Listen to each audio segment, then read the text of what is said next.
నమస్తే వెల్తీ చక్రధర్ గారు. Welcome to social post. Thanks అండి. సార్ ఇప్పుడు ఎస్ఐఎఫ్ అనేది ఒక కొత్త ప్రొడక్ట్. ఇదే ఎస్ఐఎఫ్‌లో ఎన్ఎఫ్ఓస్ ఏమైనా కొత్తగా లాంచ్ అవుతున్నాయా సార్? ఇప్పుడు ఆల్రెడీ చాలా ఎన్ఎఫ్ఓస్ నడుస్తున్నాయండి. ఎస్ఐఎఫ్‌లో మీరన్నట్టే ఎస్ఐఎఫ్ అని కొత్త ప్రొడక్టే. ఆల్మోస్ట్ మనకి 8 మంత్స్ అయిపోయింది వచ్చి మార్కెట్‌లోకి. చూస్తే దగ్గర దగ్గర చూడకుండానే 30 ఎస్ఐఎఫ్స్ అయితే మార్కెట్‌లో రన్ అవుతున్నాయి ప్రెజెంట్. అది టాటా వాళ్ళది కానియండి, ఇప్పుడు టాటా వాళ్ళది కొత్తగా ఎన్ఎఫ్ఓ వచ్చింది. అంతకుముందు టాటా వాళ్ళది హైబ్రిడ్ అనేది ఉంది మనకి ఆల్రెడీ. ఇప్పుడు ఏంటంటే కొత్తగా టైటానియం. ప్రతి ఒక్కళ్ళు కూడా ఒక పేరు పెట్టుకున్నారండి ఇందులో. టాటా వాళ్ళది ఎస్ఐఎఫ్ పేరు టైటానియం. సో, ఇప్పుడు titanium equity long short fund అంటున్నారు. రేపు 11థ్ మేకి క్లోజ్ అయిపోతుంది. మళ్ళీ 23కి అలా మనకి సెకండరీ మార్కెట్‌లో అవైలబిలిటీలో ఉంటుంది. సో, ఇందులో ఏంటంటే ఈక్విటీ అండ్ డెరివేటివ్స్ ఈ రెండిట్లోనే కాంబినేషన్‌లో వస్తుందండి. ఎప్పుడైతే ఎస్ఐఎఫ్‌లో కూడా మనకి మ్యూచువల్ ఫండ్స్ ఈక్విటీలో లేనిది ఏంటి? ఎస్ఐఎఫ్‌లో ఉన్నది ఏంటి అంటే ఆ డిఫరెన్స్ ఏంటంటే మెయిన్‌గా డెరివేటివ్స్ అనేది ఎక్స్‌ట్రాగా మనకి ఇవ్వడం జరిగింది మన ఎస్ఐఎఫ్స్‌లో. సో, ఇప్పుడు చూస్తే ఈ ఎస్ఐఎఫ్‌లో ఉన్న డెరివేటివ్స్ ఎలా వర్కౌట్ అవుతాయి అని చాలా మందికి ఇప్పటికి కన్‌ఫ్యూజన్‌గానే ఉంది. ఇది చూడండి ఎస్ఐఎఫ్స్ మీకేంటంటే 0-25% అంటున్నారు. అంటే డెరివేటివ్స్‌లో పెట్టొచ్చు. వాటిని జీరో కూడా చేసేయొచ్చు. ఓకే. అది కంపల్సరీ కాదు. సో, ఎప్పుడు దాన్ని యూజ్ చేస్తారు అంటే, ఇప్పుడు చూడండి మనం ఫర్ ఎగ్జాంపుల్ చెప్తాను. అందరికీ ఇదే ఎగ్జాంపుల్ ఇస్తుంటాను. ఏరోప్లేన్ తీసుకుందాం. సో, ఏరోప్లేన్‌లో మనకి టైర్స్ చాలా ఇంపార్టెంట్. ఎప్పుడు ల్యాండింగ్ అప్పుడు మనకి చాలా ఉపయోగపడుతుంది. ఇంపార్టెంట్. ఇంపార్టెంట్. ఎందుకు అంటే ల్యాండ్ అవుతున్నప్పుడు అవి ఓపెన్ అవ్వాలి టైర్స్. అప్పుడు సేఫ్‌గా ల్యాండ్ అవుతుంది. అలాగే డెరివేటివ్స్ అనేది కూడా స్టాక్ మార్కెట్‌లో ఏంటంటే బియర్ మార్కెట్ వచ్చినప్పుడు అంటే మార్కెట్ చాలా పీక్‌కెళ్ళిపోయింది. చాలా వాలటైల్‌గా ఉంది. చాలా కరెక్షన్ వచ్చే అవకాశం ఉంది అన్నప్పుడు మ్యూచువల్ ఫండ్స్‌లో ఇప్పటిదాకా ఏదైనా చేయడానికి ఫండ్ మేనేజర్‌కి అవకాశం లేదు. ఇప్పుడు చూడండి ఫర్ ఎగ్జాంపుల్ చెప్తాను. 10,00,000 పెట్టారు మ్యూచువల్ ఫండ్స్‌లో ఎవరన్నా. ఈ 10,00,000 పెట్టిన ఇన్వెస్ట్‌మెంట్ మ్యూచువల్ ఫండ్స్‌లో అమాంతం మార్కెట్ పెరిగి 16,00,000 దాకా వెళ్ళిపోయింది. సో, ఆ 16,00,000 దగ్గర ఏదైనా కరెక్షన్ వచ్చిందనుకోండి, ఏదన్నా సెంటిమెంట్ వచ్చింది, ఏదైనా వార్ లాగా లేదా ట్రేడ్ వార్ లాగా వచ్చింది. ఆటోమేటిక్‌గా 16,00,000 మనం చూస్తుండగానే మళ్ళీ కింద పడిపోయింది. అంటే మనం ఏం చేయలేకపోయాం దాన్ని. సో, 10,00,000 నుంచి 16,00,000 ప్రాఫిట్ వచ్చింది. ఆ 6,00,000 ప్రాఫిట్ కూడా చూస్తుండగానే మళ్ళీ పోయింది. సో, అదే డెరివేటివ్స్‌లో ఏమవుతుందంటే మన ఎస్ఐఎఫ్‌లో మనం పెట్టిన 10,00,000 అది 16,00,000 దాకా వెళ్ళింది. ఆ టైంలో కనుక ఫండ్ మేనేజర్‌కి మార్కెట్ బాలేదు. పీఈ ఎక్కువైపోయింది. అంటే మార్కెట్ ఓవర్ వాల్యూ అయిపోయింది. రిస్క్‌గా ఉంది. ఏ టైంలోనే కరెక్షన్ అవ్వచ్చు అనుకున్నప్పుడు 20% నుంచి 25% దాకా తీసి మనకి డెరివేటివ్స్‌లో పెట్టొచ్చు. ఆర్బిట్రాజ్ కానియండి, హెడ్జింగ్ కానియండి చేయొచ్చు. లేదా షార్ట్ సెల్ చేయొచ్చు. నేకెడ్ కాల్స్ అంటారు అది చేయొచ్చు. ఇన్ని ఆప్షన్స్ అయితే ఆయనకున్నాయి. సో, దాంతో ఏమవుతుందంటే మన 16,00,000 నుంచి ఒక 4,00,000 అనేది సేఫ్ జోన్‌కెళ్ళిపోయింది. సో, ఇప్పుడు రిస్క్ ఎంత ఉంది మనకి కేవలం 12,00,000కే రిస్క్ ఉంది మార్కెట్‌లో. సో, అమాంతం పడినా కూడా ఆ 12,00,000 పడుతుంది తప్ప 16,00,000 పడిపోదు. అన్‌లైక్ మ్యూచువల్ ఫండ్స్ లాగా. ఓకే. సో, అదొకటి ఇందులోనే యాడెడ్ అడ్వాంటేజ్. సో, ఎప్పుడైతే మార్కెట్‌లో మళ్ళీ బుల్ రన్ వచ్చిందనుకోండి, అంటే టేక్ ఆఫ్ అయిపోయి ఏరోప్లేన్ పైకెళ్ళిపోయినప్పుడు ఎలాగ టైర్‌లు మూసుకుపోతాయో, అలాగే డెరివేటివ్స్ జీరో అయిపోతుంది ఇందులో. సో, మార్కెట్ బుల్ రన్‌లో ఉన్నప్పుడు డెరివేటివ్స్ అవసరమే లేదు.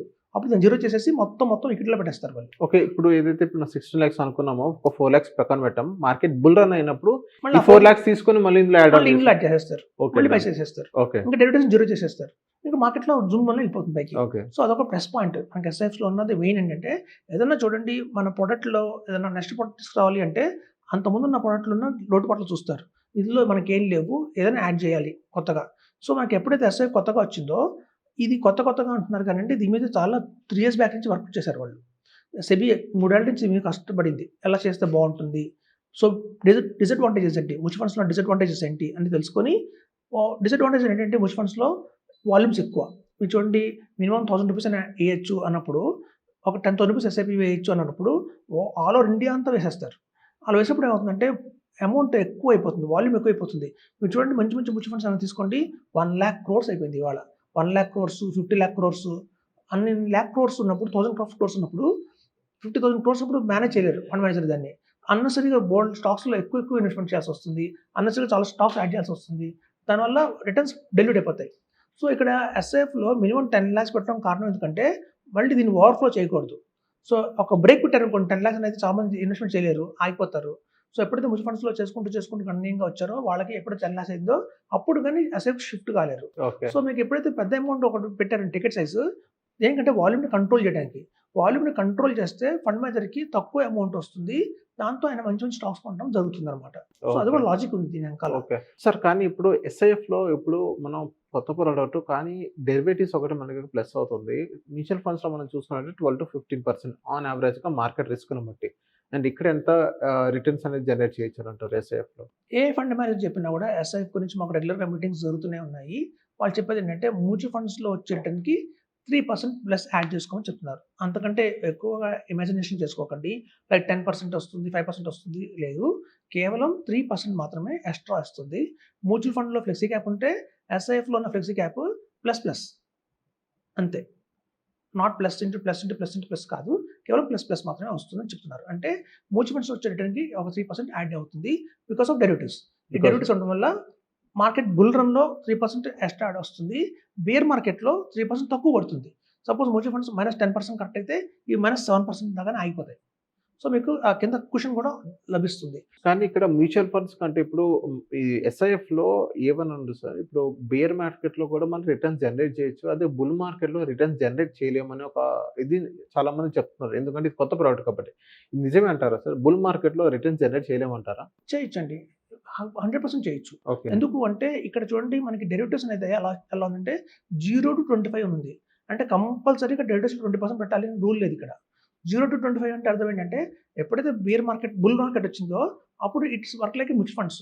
మ్యూచువల్ ఫండ్స్‌లో మనకు 100% ఈక్విటీ ఎలా ఉంటుందో దీన్ని కూడా 100% ఈక్విటీ చేసేస్తారు వాళ్ళు. అలా చేసేస్తున్నప్పుడు ఏంటంటే మీకు ఆ ర్యాలీలో మీకేమి ఇది వెనకపడదు. ముందుకే వెళ్తుంది. ఓకే. ఓకే. ఇంకోటేంటంటే మనకి మ్యూచువల్ ఫండ్స్‌లో మీరు చూస్తే వాల్యూమ్స్ చాలా ఎక్కువైపోయినాయి. 25,000 క్రోర్స్ అనుకుంటున్నాం ఒక్కొక్క ఫండ్ హౌస్‌లో. సో, అంత వాల్యూమ్ మెయింటైన్ చేసినప్పుడు వాళ్ళు షార్ట్ కాల్ చేయలేరు దాన్ని. లాంగ్ కాల్‌లోనే చేయాలి. లాంగ్ టర్మ్‌లోనే ఒక్కొక్క హోల్డ్ చేయాలి స్టాక్స్‌ని. వేరేస్ మనకి ఇప్పుడిప్పుడే వస్తున్నాయి కాబట్టి ఎస్ఐఎఫ్స్ వీటిల్లో హార్డ్‌లీ 1000 క్రోర్స్, 2000 క్రోర్స్ మాత్రమే ఉన్నాయి. మహా అయితే మాక్సిమం 5000 క్రోర్స్ దాకా వెళ్తుందేమో. సో, ఆ 5000 క్రోర్స్, 10,000 క్రోర్స్‌ని ఈజీగానే ఫండ్ మేనేజర్ హ్యాండిల్ చేయగలుగుతారు. ఇంకోటేంటంటే అవన్నీ షార్ట్ సెల్ చేయడం కూడా వాళ్ళకి ఈజీగా ఉంటుంది. ఓకే. ఓకే. సో, అది కూడా అడ్వాంటేజ్ ఉంది. ప్లస్ టాక్సేషన్ పరంగా చూస్తే 2 ఒకటే. Long term capital gain talks 12.5% ఇందులో కూడా అంతే ఉంది. ఇది కూడా ఎన్ఏవి బేస్డే. సేమ్ మనకు మ్యూచువల్ ఫండ్స్ లాగానే రూ. 10 ఎన్ఏవితో స్టార్ట్ అవుతాయి అన్నీ కూడా. రూ. 10, 20 పైసా, రూ. 30 అలా పెరుగుతుంటాయి. ఎవరన్నా సరే 50 లాక్స్ ఇన్వెస్ట్‌మెంట్ చేస్తే వాళ్ళకి దగ్గర 5,00,000 యూనిట్స్ వస్తాయి. ఎప్పుడైతే అది రూ. 10 కాస్త ఎన్ఏవి రూ. 20 అవుతుందో వితిన్ 4.5 ఇయర్స్‌లో కనుక డబుల్ అయితే ఎన్ఏవి రూ. 20 అయితే దట్ డజంట్ మీన్ ఇయాల పెట్టిన 50 లాక్స్ 1 crore అయిపోయినట్టే. సో, మనకి షార్ట్ టర్మ్‌లో 1 crore రావాలి అంటే ఇది ఒక బ్యూటిఫుల్ ఆప్షన్ అని చెప్తున్నాను. ఆ 50 లాక్స్ కూడా మనం ఒక్క ఎస్ఐఎఫ్ కాకుండా 20 లాక్స్ ఒక ఎస్ఐఎఫ్, 20 లాక్స్ ఒక ఎస్ఐఎఫ్, 10 లాక్స్ ఒక ఎస్ఐఎఫ్ లాగా 3 ఎస్ఐఎఫ్స్‌లో మనం కనుక దాన్ని కాంట్రిబ్యూట్ చేసుకుంటే it's more than sufficient. Within 4.5 ఇయర్స్‌లో మనం 1 CR తీసుకోవచ్చు. Okay. Okay. So, thank you sir. మా సోషల్ పోస్ట్ వచ్చినందుకు. థాంక్స్ అండి.